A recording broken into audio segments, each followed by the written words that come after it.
Hello, and welcome to my video essay on Tony Kushner's 1992 Pulitzer Prize-winning play, Angels in America, a Gay Fantasia on National Themes, specifically Part 1, Millennium Approaches, which is merely just one part of a two-part, 7-hour epic play in which the second part is entitled Perestroika, and it focuses on the subject of sexual freedoms, HIV/AIDS, political corruption, religion, loneliness, which are all potent themes of the 1980s, Reagan's America, in quotes.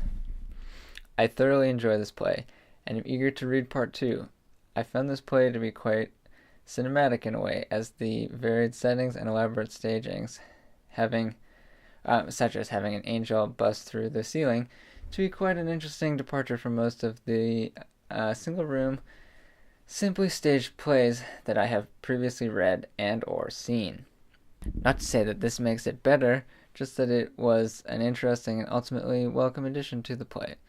Not to say as well that Angels, in quotes, as I may call it to save myself 3 seconds of title reading, is overblown or overly stagey, in quotes. I find the dialogue to be brilliantly composed and the fantasy elements to be extremely well done, comedic as well as dramatically relevant.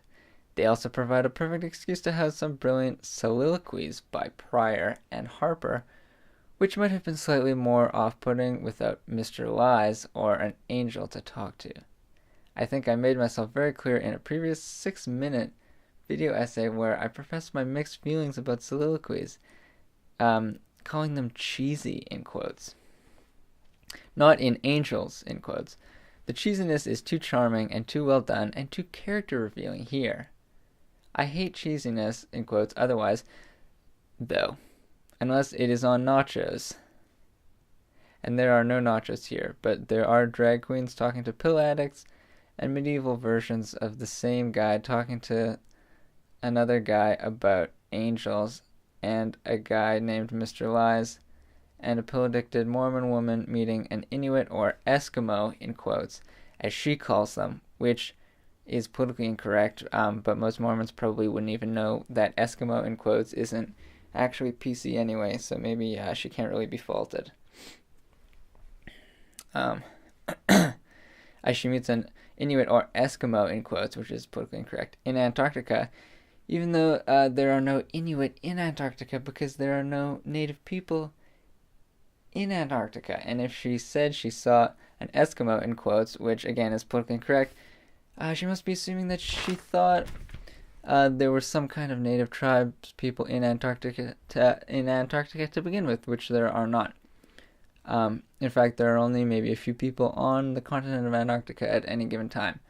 Also, did you know that there are no polar bears in Antarctica either?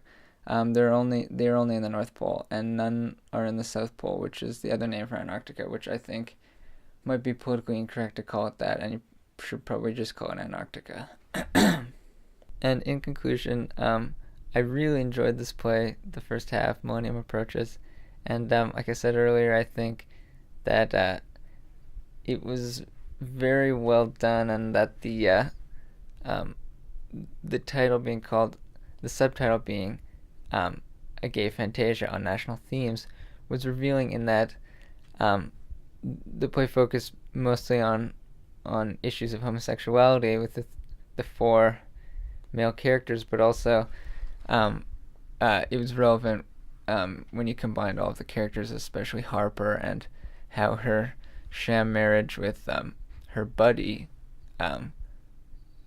Joe was particularly stifling for her. And I think all of these things were relevant in the time that it was happening in the 80s with Reagan, and Roy Cohn was an interesting character, and I didn't realize that he was a real guy. And I really enjoyed the play, and I can't wait to read Part 2, Perestroika. Thank you very much. And this song is called Politically Incorrect. Pain is brown. Hate is white.